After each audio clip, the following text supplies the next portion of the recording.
Arthas y sus tropas continuaron hasta Draktaron Keep en búsqueda de Frostmourne. Al llegar, Mal'Ganis se apareció ante Arthas, y predijo su muerte. Junto a Muradin, fue a buscar a Frostmourne, dejando a su capitán al cargo de la defensa del campamento. Meses más tarde, Arthas viajó a Lordaeron, ante el jolgorio de su reino por ver cómo regresaba su campeón. Tras entrar en el castillo bruscamente, Arthas se arrodilló en el salón del trono y avanzó hacia su padre desenvainando a Frostmourne.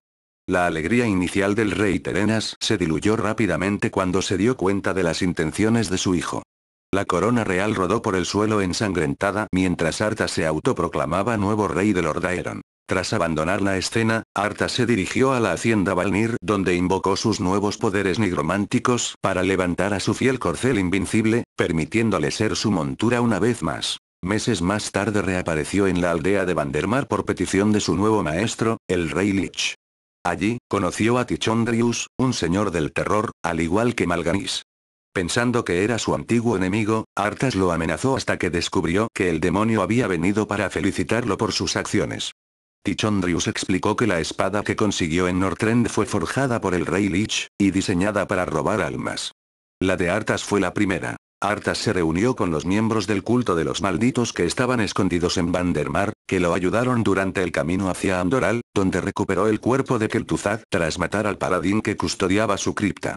Una vez que el fantasma de Kel'Thuzad se manifestó, le dio instrucciones a Arthas en secreto acerca de que no debía confiar en los señores del terror, algo en lo que el príncipe de Lordaeron estuvo más que de acuerdo. Arthas se encontró una férrea resistencia por parte de los elfos, liderados por la general Sylvana Swindelmer. Tras atraerlos hasta su ejército de muertos vivientes, los arrinconó posteriormente haciéndolos retroceder mientras iban cayendo rápidamente. Sylvanas trató de llegar a la capital elfa para advertir de la llegada del azote, pero Arthas destruyó a sus hombres y la asesinó. Para hacerle pagar por su insolencia, corrompió su espíritu, transformándola en una horrenda figura, un avancé, esclavizando su alma para que obedeciera las órdenes del rey Lich y obligándola a luchar contra su propia gente. Arthas y su numeroso ejército aniquilaron Silvermoon dejándola en ruinas. De camino a la Fuente del Sol, Arthas se enfrentó al anciano rey Anasterian Sunstrider, al que mató sin ningún miramiento. Una vez en la fuente, usó su poder para revivir a Kel'Thuzad bajo la forma de un Lich. Mientras viajaban hacia Alterac, Kel'Thuzad explicó a Arthas los entresijos de la segunda invasión de la Legión Ardiente en Azeroth y los planes del rey Lich para el azote. Kel'Thuzad debía ir a Alterac para destruir un campamento de orcos del clan Blackrock que habían tomado el control de la Puerta Infernal, para establecer contacto con Archimonde, el comandante de la Legión. El azote aniquiló a los orcos, y una vez que Kel'Thuzad hubo recibido las órdenes de Archimonde, se dirigieron a la ciudad mágica de Dalaran. Las instrucciones del demonio eran claras. Apoderarse del libro de hechizos de Medivh, que le permitiría a Kel'Thuzad convocar a Archimonde a Azeroth. A pesar de los esfuerzos del Kirin Tor para repeler la invasión, el azote perpetró una incursión a través de las defensas mágicas y fortificaciones, hasta conseguir matar al archimago Antónidas y hacerse con el citado libro de Medivh. Mientras Arthas y sus tropas detenían el contraataque de los magos, Kel'Thuzad comenzó la invocación de Archimonde. Una vez que este llegó, declaró que el rey Lich había cumplido su cometido y ya no le era útil a la Legión Ardiente, por lo que Tichondrius pasaría ahora a liderar el azote. Arthas se preguntó qué sería de él y Kel'Thuzad, a lo que el Lich le respondió que todo estaba yendo según lo previsto por el rey Lich. La pareja desapareció mientras Archimonde canalizaba su venganza hacia la ciudad de Dalaran, a lo que destruyó con un poderoso ritual. Arthas fue visto unos meses después en Kalimdor, donde Tichondrius estaba usando los poderes arcanos de la calavera de Gul'dan. Arthas le confesó al recientemente liberado cazador de demonios Illidan Stormrage cómo reclamar los poderes de la calavera para él, con los que podría destruir a Tichondrius. Illidan aceptó su plan y Arthas desapareció de nuevo. Archimonde dejó al cargo en Lordaeron a 3 señores del terror, Varimatras, Balnazzar y Deterok, que se instalaron en las dependencias posteriores del jardín que se encontraba en las ruinas del Palacio Real. Su misión era asegurarse que la nación permanecía bajo su control, y de paso vigilar a los servidores del rey Lich. Cuando Archimonde fue derrotado en Nihal, los señores del terror no se enteraron inmediatamente sino meses después, cuando Arthas regresó para reclamar su trono. Cuando los amenazó, estos huyeron inmediatamente. El siguiente paso fue reclutar a Sylvanas y Kel'Thuzad, con los que aplastó a los refugiados humanos que aún quedaban en la zona. Sin embargo, durante la batalla, Arthas sufrió un dolor agudo proveniente del rey Lich que lo estaba llamando. A pesar de que su poder se había reducido, Arthas peleó hasta que los últimos humanos fueron masacrados. Arthas sufrió una emboscada en Ciudad Capital, y se vio obligado a reclutar a cualquiera que le fuera leal para enfrentarse a los señores del terror, que contaban con la poderosa abominación Festín de Sangre. Cuando estaba llegando a los límites de la ciudad, fue salvado por un grupo de Banshees, que le advirtieron que Sylvanas las había enviado para ponerlo a salvo lejos de allí. Sin embargo, cuando se acercaron a un claro del bosque, Arthas recibió una visión del rey Lich que le dijo que iba a ser traicionado. Al momento, apareció Sylvanas que lo atacó con una flecha paralizante.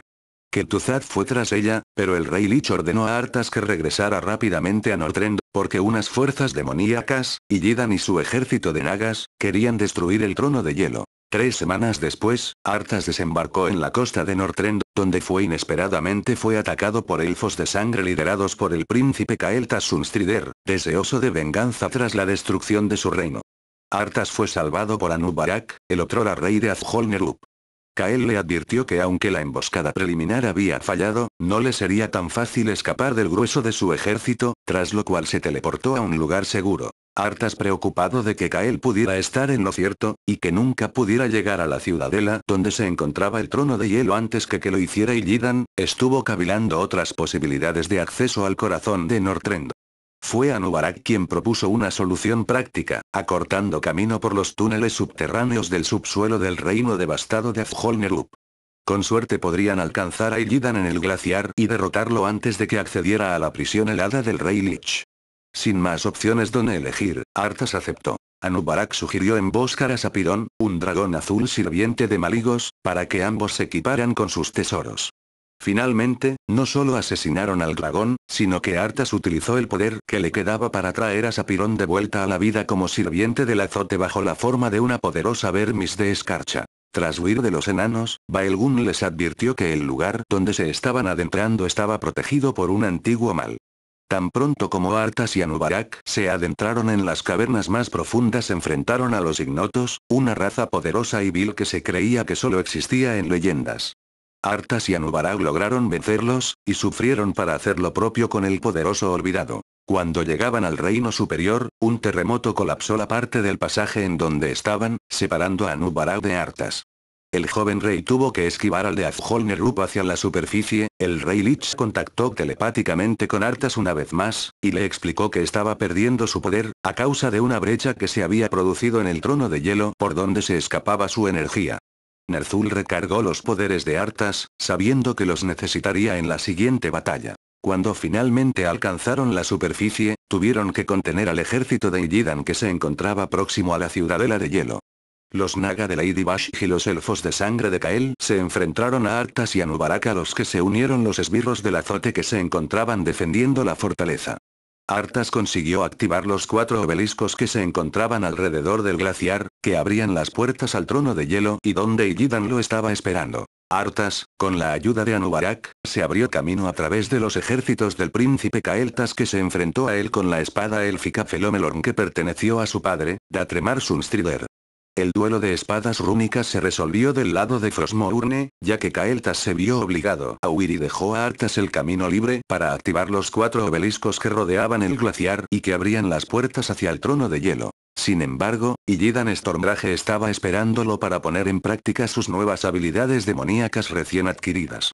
Su gran poder casi le permitió vencer al príncipe de Lordaeron, pero cuando iba a darle el golpe de gracia, bajó la defensa, lo que le permitió a Arthas herirle gravemente en el pecho. Debido a la gravedad de su herida y a la premura con la que su tarea debía ser completada, Arthas abrió las puertas de Icecrown y dejó a Illidan morir solo. Cuando entró en el glaciar hueco, Arthas ascendió al pináculo de hielo en cuyo final se encontraba su destino. Las voces de aquellos que su locura les había hecho traicionar, Uther y Muradin resonaron en su cabeza, persuadiéndolo para no continuar camino de la cima. Cuando el sendero acabó, el rey Lich prisionero en el trono de hielo y Arthas se encontraron frente a frente. La voz de Medic fue la última que intentó detener a Arthas antes de que Ner'zhul hablara. Nota: en la cinemática en español estos susurros fueron sustituidos por frases sin sentido que nada tenían que ver con la escena. Con un grito ensordecedor, Arthas golpeó con Frostmourne la prisión helada que encerraba al rey Lich haciéndola saltar en 1000 pedazos que quedaron desperdigados por el suelo. El trono de hielo quedó destruido y el casco de Ner'zhul rodó hasta sus pies. Arthas se lo puso en la cabeza y el inimaginable poder del artefacto hizo el resto. Ahora resonó en su mente la voz de Ner'zhul: somos uno solo. En ese momento, los espíritus de Ner'zhul y Arthas se fusionan en un solo ente más poderoso que el original, tal y como había planeado siempre el rey Lich. El ser más poderoso que haya nacido en Azeroth. Mientras se encontraba en trance, Arthas desterró todo vestigio de su humanidad y se impuso en una batalla interna al espíritu de Ner'zhul, convirtiéndose así en la personalidad dominante del Lich King. Como rey exánime, Arthas atrajo a los más poderosos héroes de Azeroth hacia Northrend a través de una serie de pruebas para desechar a los más débiles. Su intención era corromper a los guerreros más poderosos que superaran todas las adversidades planteadas para luego usarlos como arma liderando su ejército en ataques a sus lugares natales. Una especie de recreación de sus actos pasados. Sin embargo, sus planes se torcieron cuando Tirion Fordring destruyó Frostmourne con la Ashbringer, dejando escapar las almas del interior de la hoja rúnica, incluida la de Arthas. Cuando fue derrotado, Arthas preguntó al espíritu de su padre si todo había terminado, a lo que Terenas respondió finalmente: ningún rey gobierna para siempre, hijo mío. Arthas confesó entonces ver tinieblas ante él justo antes de cerrar sus ojos para siempre.